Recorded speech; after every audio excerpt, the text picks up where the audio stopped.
ഇന്നലെ ഉണ്ടായ ഒരു സംഭവം ലോകം ഒട്ടാകെ അത്ഭുതത്തോടുകൂടി കാണും കേട്ടോ. അതായത് ഹജ്ജിന് വേണ്ടിയിട്ട് ആമിർ എന്ന ഒരാള് ലിബിയ എയർപോർട്ടിലേക്ക് പുറപ്പെടുകയാണ്. അവിടെ ഇമിഗ്രേഷൻ നടപടികൾ ബാക്കിയുള്ള ആളുകളുടെ എല്ലാം കംപ്ലീറ്റ് ആയി, ആളുടെ മാത്രം ഇമിഗ്രേഷൻ നടപടി ശരിയായില്ല. അതിനെന്തോ തടസ്സങ്ങളും പ്രശ്നങ്ങളും ഉണ്ടെന്ന് പറയുന്നു.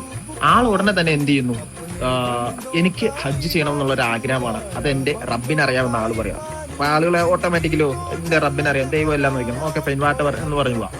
അങ്ങനെ അദ്ദേഹത്തെ കയറ്റാതെ ഫ്ലൈറ്റ് ടേക്ക് ഓഫ് ചെയ്തു. വിത്തിൻ ചെറിയൊരു ടൈമിനുള്ളിൽ ഫ്ലൈറ്റ് നേരെ താഴെ ഇറക്കുകയാണ്. പൈലറ്റ് പറയുന്നു ടെക്നിക്കൽ കംപ്ലൈന്റ് ആണെന്ന് പറയുന്നു. വീണ്ടും അരമണിക്കൂറിനുള്ളിൽ ഫ്ലൈറ്റിന്റെ ടെക്നിക്കൽ കംപ്ലൈന്റുകളെല്ലാം അറേഞ്ച് ചെയ്ത് ഫ്ലൈറ്റ് ടേക്ക് ഓഫ് ചെയ്യുന്നു. വീണ്ടും ഇതേ ഇഷ്യൂ തന്നെ വരുന്നു. 2 തവണ ഫ്ലൈറ്റ് പൊങ്ങി വീണ്ടും താഴ്ത്തേണ്ടി വരുന്നു. മൂന്നാമത് ഈ ഫ്ലൈറ്റ് ടേക്ക് ഓഫ് ചെയ്യുന്നതിന് മുന്നേ ആ പൈലറ്റിനുണ്ടാകുന്ന ഒരു മാനസിക സമ്മർദ്ദം.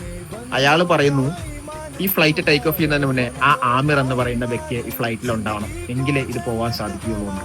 അങ്ങനെ അദ്ദേഹം പറഞ്ഞതുപോലെ എന്റെ റബ്ബ് എനിക്ക് വിധിച്ചിട്ടുള്ളതാണെങ്കിൽ ഞാൻ അവിടെ എത്തും, എന്റെ തമ്പുരാന്റെ അടുത്തേക്കുള്ള യാത്രയിൽ ഞാൻ എത്തും. ആ എയർപോർട്ട് അതോറിറ്റിയുള്ള ആളുകൾ പറഞ്ഞു ഒരുപക്ഷെ നിങ്ങൾക്ക് ഇത് വിധിച്ചിട്ടുണ്ടാവില്ല എന്നുള്ളത്. ഓരോ വിധിയും അല്ലെങ്കിൽ ഓരോ കാര്യവും ഓരോ കാരണം അതിന്റെ പിന്നിലുണ്ടാവും. അതായിരിക്കും ഒരുപക്ഷെ ഇതിന് ഇങ്ങനെ ഉണ്ടാകാനുള്ള ഒരു കാരണം കേട്ടോ. ഈ തൊപ്പി വെച്ച് കണ്ടിട്ടാ പറഞ്ഞെങ്കിൽ ഇതൊരു നേപ്പാളി തൊപ്പിയാണ്. ഓക്കെ.